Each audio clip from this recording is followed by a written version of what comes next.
Good afternoon, everyone. Thank you for those that are still here and didn't catch that plane that was leaving, probably right now, I think. Is there a plane leaving right now?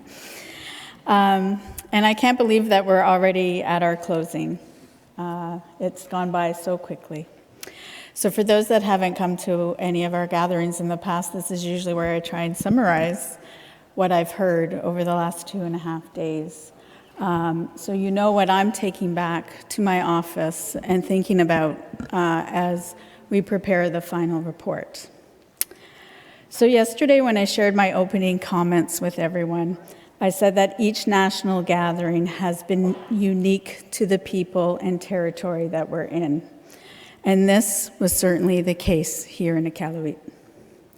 On Tuesday afternoon, we started the gathering with the lighting of the Iqaluit by Bernice and her daughter, Alitha. It was so powerful for us to witness the passing of knowledge and skill from a mother to her daughter. Such passing of knowledge was disrupted by the residential schools and the federal hostels. Bernice shared with us that the Iqaluit is in the shape of a womb, representing life, and said that it provides light, heat, and warmth. She said the Iqaluit is the heart of the home, and it has been the heart of this gathering. When Shelton and Leanna shared some drum songs and dances with us, we again witnessed the importance of transferring knowledge. Shelton told us that he learned how to drum from his aunties, who taught him when he was a young boy. We were all provided with some of his teachings when he explained the 3 types of drum dances: the raven, the polar bear, and of course, we can't forget the caribou. I suspect many of you will practice the caribou when you return home, if you haven't already done so in your hotel rooms like me. We then honored the missing and disappeared children in ceremony by using the 4 sacred medicines and inviting their spirits to join us. Elder Darrell explained to us the importance of preparing the spirit plate so we can remember and honor those that have died, so that we can overcome our grief and despair, so that we can thank those that came before us and give back to their spirits. Elder Darrell pointed out that as late as the 1950s, we were not permitted by law to do these sacred ceremonies. Another reminder of how the exchange of knowledge and ceremony was disrupted by colonization. We were warmly welcomed into the territory by Kikitani Inuit Association Vice President Levi Barnabas. Levi explained to us how the government utilized the disc system and changed Inuit names, and how in 1964 they ran a naming project across the north, assigning names to Inuit, many from the Bible. Another example of disruption of Inuit customs and protocols. Levi said to the survivors, "This is your gathering, and that you are not alone anymore. As you have each other, we have each other." Levi also spoke of his own family's loss and search for their disappeared family member, his grandfather. He was taken away to the south for TB treatment, and he never returned home. Levi found his grandfather's name in some church records by chance. He learned that his grandfather was buried in an unmarked grave in Montreal. He spoke of the relief and the sadness that he felt when he learned of his grandfather's burial. Relief that he was found, but sadness because his grandfather was never returned home. Levi said that finding your missing loved ones can bring peace to families. We then heard from President Nathan Obed of the Inuit Pirit Karatami, who shared some very powerful reflections on how Inuit have been disrespected in life and in death. He said, "We need a path forward." He questioned how we can keep Canada and its citizens to maintain its empathy for the families and communities that are searching for the disappeared children. Nathan said, "We think we live in a rules-based society. We expect that people who do harm will face accountability. But we have learned is that that is not the case, that rules-based order is for some people, but not for us." He also said that we must be clear and steadfast in our demand for accountability and not accept anything else. Nathan encouraged us to say the hard truths of this country to this country, and that there is a point where we have to look people in the eye and tell them that their conduct is unacceptable. Aluki Kotarek of Nunavut Tungavik Incorporated shared some of these hard truths about the atrocities committed against Inuit, including the truths about the stolen babies and the rampant sexual violence committed against Inuit. She called for a national inquiry into these abuses and into why known perpetrators have not been held to account. She said, "The hurt inflicted by these monsters continues to show up in the communities, and that silence has only protected the abusers." Aluki ended her powerful words by telling us that it is time for the truth. It is time for justice. It is time for healing. We closed the opening ceremonies with songs, drums, and dances from the Inukshuk High School drum dancers. It warmed our hearts and spirits to hear the songs sung in the language and to see the Inuit culture is strong and continues to be revitalized, and that it's being transferred to the next generation, despite what Canada and the churches tried to destroy. We started our day on Wednesday hearing from the survivors. Navalik told us that she was born and lived on the land until the float planes came to take her away. She spoke of her experience at both the Charles Camsell Hospital in Edmonton, where she was taken, and at the residential school hostel in Inuvik. She said she lived with abuse and fear as a child in these institutions. She also shared with us that her great-grandfather died at a TB sanatorium and that his body was never returned home. To this day, the family does not know where he is buried. They want to find him. She said her family has been also looking for the location of her great-grandmother's burial. She was taken to the Charles Camsell Hospital and died there. Her body, too, was never brought back home. Her name is on a commemorative plaque at the St. Albert Cemetery in Alberta. But Navalik said she had not been told where her great-grandmother's body is in the cemetery. She said she wants to know where her great-grandmother rests. I'm so happy to share that after speaking about her search for her great-grandmother, several people at this gathering were able to help locate her burial, answering Navalik's plea for information.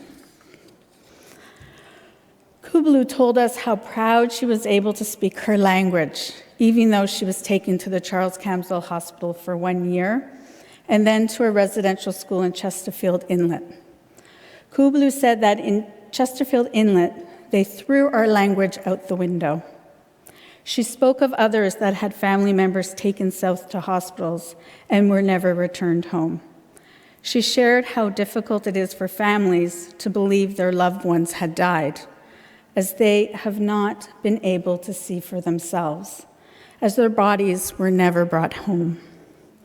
She said this leaves the parents hoping and thinking that maybe their child is still alive and still out there somewhere. She said, "It's hard to make it real when you don't know where they are." We then heard from Elsie. She was taken to the Holy Angels Residential School in Fort Chippewa and held there for 7 years. She shared with us how difficult it is for her to speak of her experiences there. She said that the worst thing about being there, in addition to the sexual abuse, was never being loved or shown affection. She said she may never be able to tell her truths, as it's too difficult to speak about. During the participant dialogue, we heard questions and comments about the doctrine of discovery and its current day impact on the ability to access lands to search for the disappeared children, a barrier that needs to be removed. We also heard about the importance of educating Canadians by sharing truths about what Canada did, so that our families and all of Canadians know the truth. We heard that for some, their parents never had the opportunity to share what happened to them. Or, like Elsie, they simply could not because it's too difficult. As one person said, they took their stories to their graves. This is why it's so important that survivor gatherings continue to be held past my mandate and past the 2025 end date of the government's current funding. We also heard about the injustice of leaving people behind. We heard how Métis people continue to fight for recognition and compensation for the atrocities that happened to them in institutions like Iqaluit, or day school scholars that were left out of the process because they were not believed or because of time limitations. One participant said, "Survivors need to have choices," and that the time of Canada dictating to us when and where we should heal should be gone. This participant said that she could not accept the Pope's apology, as she did not feel included. She was part of the forgotten. We also had discussions about the lack of wellness supports in communities and the need for the government to certify Inuit elders and counselors to provide wellness supports.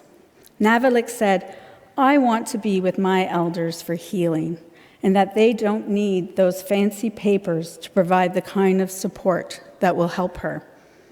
Another participant said that traditional and elder counselors should be recognized and given the supports they need to work with survivors and communities. More health supports must be made available, and they need to be closer to home and delivered by Indigenous people. One person said that we need a holistic approach to community well-being, and that is currently not happening. Two representatives from Canada provided information to us about the Government of Canada's responses to the legacy of residential schools and about the funding that is available to communities to search for the missing children and unmarked burials. Unfortunately, the funding program is currently only for residential schools recognized under the Indian Residential School Settlement Agreement, and is currently set to end in March 2025. If we are going to share the truth and follow the truth, we must all advocate for an extension to this funding, and that the scope of the funding must be broadened to cover all institutions where Inuit, First Nation, and Métis children were taken and died. To do less means that Canada is not meeting its obligations to provide full remedies for its human rights breaches and abuses, as President Obed spoke about. Yesterday afternoon, we had 3 workshops. One led by No History, who shared some strategies on how to create a research plan and how to access various archives where we know records exist. Records that can help with the sacred work of recovering the disappeared children. They explained that historical records can help identify the names of children taken and those that died. They can help identify all those that worked in the institutions and help you trace the transfer of the children between institutions. A second workshop was delivered on the Let's Find Them program, a program that works to help Inuit families find their missing loved ones that were taken to the TB sanatorium. We heard how families often find peace when they can find the burial sites of their loved ones. We heard that when families visit the burial sites and conduct their own ceremonies, that they can finally release the spirits to be with the ancestors. An important program that needs to continue. Canada needs to support this program and create similar programs for First Nations and Métis people who also have disappeared family members that were taken and died at TB sanatorium across the country, and as we are learning, are buried in unmarked graves. A third workshop, as we heard, was led by MKO on the Native American Graves Protection Repatriation Act and how we might reimagine a similar legislation in Canada to protect the burials of Indigenous people. We heard how this act has worked and hasn't worked in the United States. It is not a perfect law, but it might be a good starting point here in Canada. MKO asked us, what could a NACPRA +++ legislation look like here? One that incorporates the TRC Calls to Action 75 and Article 12 of the United Nations Declaration on the Rights of Indigenous People. This will be a topic of the Protecting Our Ancestors Conference, which is being co-hosted by MKO and Sioux Valley Dakota Nation on February 20th to 22nd in Winnipeg, Manitoba. Everyone is encouraged to consider attending this conference to participate in this important discussion.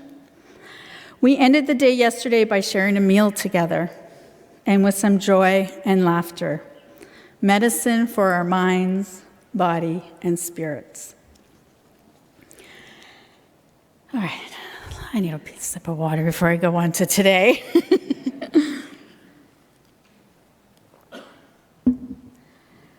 Today, after the Iqaluit was lit, we started the morning with our breakout sessions. During the lighting of the Iqaluit, Bernice transferred her knowledge to Shelley, a young Inuk woman from Inuvik. This passing of traditional knowledge will now be taken back to Inuvik with Shelley, who can then share it with her family and community members. As you heard, we had 3 breakout sessions this morning. We heard from members of the National Advisory Committee on Residential Schools Missing Children and Unmarked Burials. The National Center for Truth and Reconciliation facilitated survivor sharing circles, and there was the health and wellness exercises for those who wished to participate. At the National Advisory Committee workshop, we first heard from elder and survivor Lillian Elias. Lillian told us how her husband, also a residential school survivor, was never able to share his truths before he died. She said he was only ever able to share 3 stories with her, but that she did not know who to give these stories to or how to help him. Today, she says that if she can help just one person talk about their experience, she can help now because of the work she did as a support worker for the Truth and Reconciliation Commission. Lillian also spoke of her own experience at residential school and told of the horrific truths of the babies that were killed in the furnaces, something that the TRC heard many times, and many survivors across the country speak about this today. These are hard truths to speak about, but they are the hard truths that Canada must hear.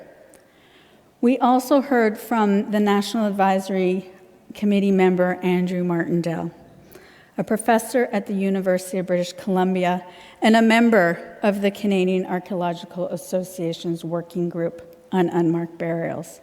He has extensive experience with the use and limitations of ground search technologies. Andrew explained who the committee is and what their mandate is. He then shared with us some of the different search methods that exist and reminded us that the technology does not provide or replace the truths that we already know from survivors. He cautioned that none of the technologies were made for finding graves, and that many people out there might know how to use the technology, but few currently know how to use the technology for the purpose of finding burials. He said there are no national standards, and there is a need to develop some. He also said that the National Committee believes that the best way forward, and I agree with them, is for communities to be trained in the use of these technologies. He also said that the data collected must remain in the control of the community, not with private consultants. Andrew supported survivors' calls for long-term funding, and as you heard, he said that this sacred work will take years, if not decades. We then heard from National Advisory Committee member Dr. Rebecca Jacques.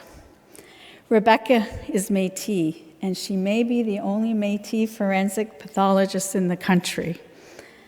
She explained to us the important role that forensics have in humanitarian work, including identifying the person who died, so that families and communities can grieve, find some truths, and hold ceremonies. Rebecca identified several issues that families and communities need to consider before commencing forensic work. These include creating protocols, making decisions on if and how DNA will be collected from family members, understanding the identification might never be possible, and determining in advance how the unidentified children will be honored and commemorated, and deciding if accountability will be pursued through the colonial legal system. Rebecca also identified some myths and misconceptions about forensics that communities need to be aware of. She said that it is unlikely that all human remains will be identified, and that any forensic work done will take time. The National Advisory Committee on Residential Schools, Missing Children, and Unmarked Burials is also hosting a national gathering. It's in Regina, Saskatchewan on March 6th and 7th. They also have some toolkits on their website. I encourage everyone to visit the website and speak with the members of the committee if you need any help with your search processes, and I hope that many of you will attend their gathering in March. Just this afternoon, we heard the powerful and emotional words of youth from Storm, Peacock, Jody, and Megan. They all spoke of the intergenerational impacts of the institutions on their communities, their families, and themselves. Storm told us how his father, a residential school survivor, is not able to share his experiences, that he has buried his pain, and he thinks that he may never hear his dad's story. Storm also told us that his mother was taken to residential school too. However, she passed away when he was a young boy. Storm shared with us his struggles with feelings of doubt, anxiety, and substance use issues. He told us of the cycle that he goes through. He encouraged all youth to speak for themselves and be honest about the intergenerational harms they have and are experiencing so that they can heal. Peacock also spoke of the intergenerational harms he and his friends have experienced. he told us of the high rate of suicide and substance use among his friends, and the grief and the loss he has felt. He said, "I feel the federal government and churches have won because all of the death and despair in the community." But he also said that it warms his heart to see gatherings like this and seeing the survivors, because he then knows that Canada did not win, as we are still here. Jody told us of her intergenerational trauma and how often she does not feel worthy and has had feelings of self-doubt as well. She said, "I did not choose this life, to live with the after effects of genocide." She told us that she wanted to see more collaboration between all the regions in Nunavut for healing programs. She said, "so that everything we dream of for our people will come true."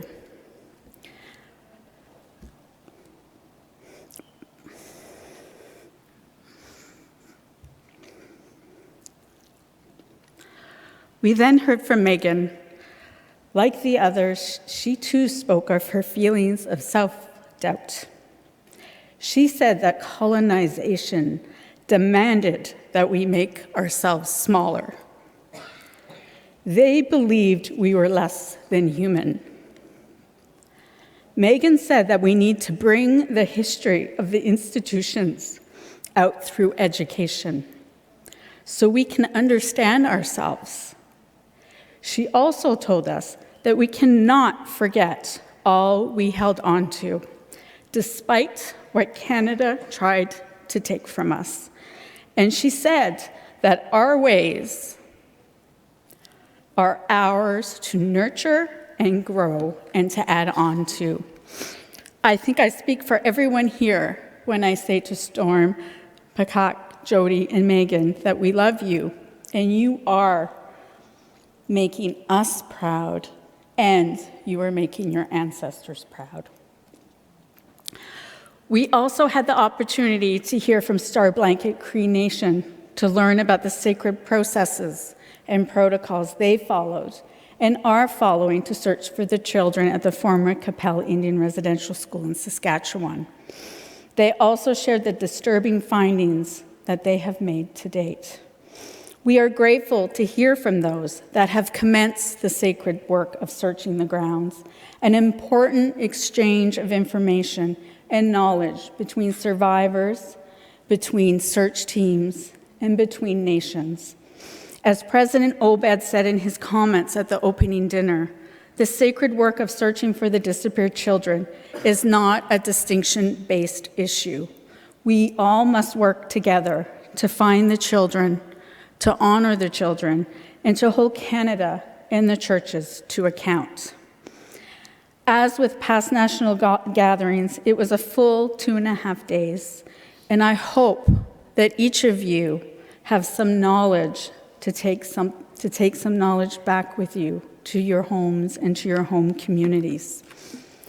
Moving forward, our next national gathering will be our closing gathering in Ottawa from June 11th to June 13th.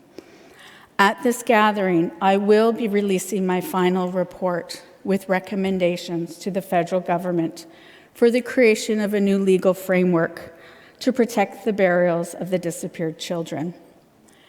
There are many areas of concern that I will be addressing in this final report, many of which were raised at this gathering.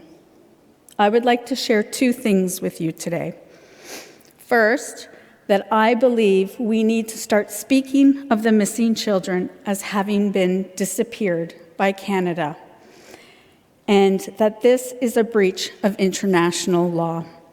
By doing this, Canada has international legal obligations they must meet. The crime of enforced disappearance is an ongoing crime until the fate of the disappeared person is determined. In my view, Canada is committing a crime if it does not help communities find all the disappeared children. It should not matter if they died in an Indian residential school recognized under the Indian Residential School Settlement Agreement or not. We know that it was Canada's policy to remove children from their families and communities, and it was Canada's policy to not return them home when they died. I will also be making the case that Canada has, in effect, granted itself immunity for the crimes against humanity and genocide it has committed. I will be writing about these two issues in the final report, and I hope each of you will be able to attend the closing ceremony in June. As we close today, I want to once again recognize the spirits of the children that have been with us throughout this gathering. I hope that we treated them with the honor and respect that they deserve.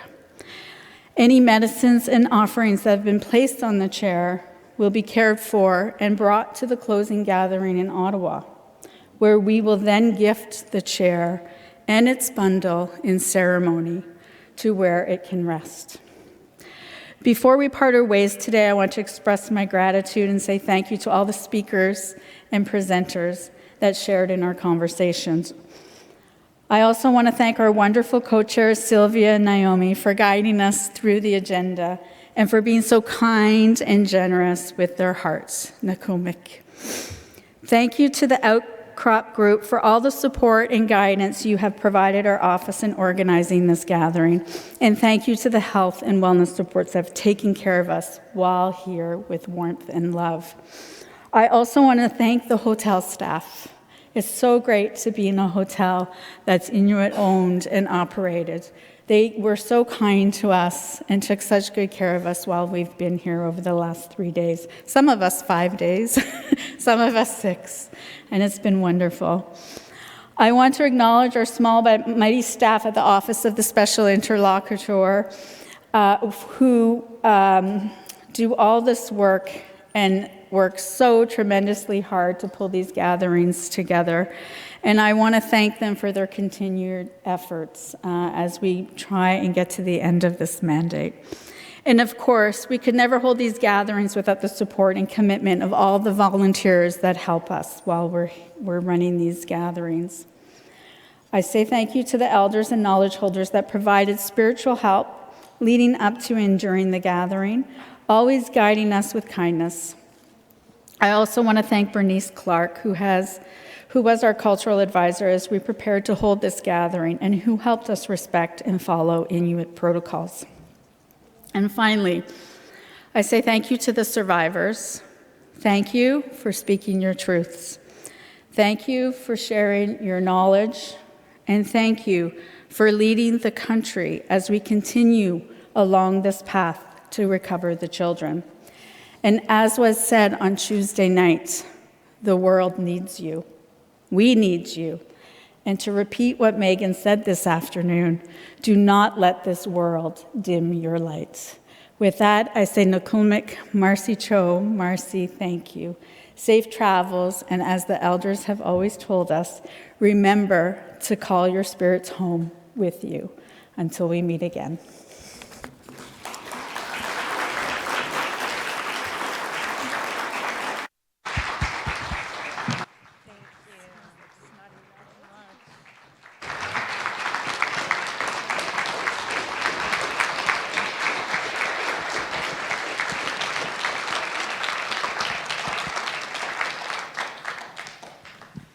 Nakurmeek, thank you so much. Thank you so much, Kimberly, for that very touching closing remark. We got to revisit the last couple of days through your remarks, and it feels like it was longer. Like that we experienced a lot in the last couple of days. It was a very rich experience.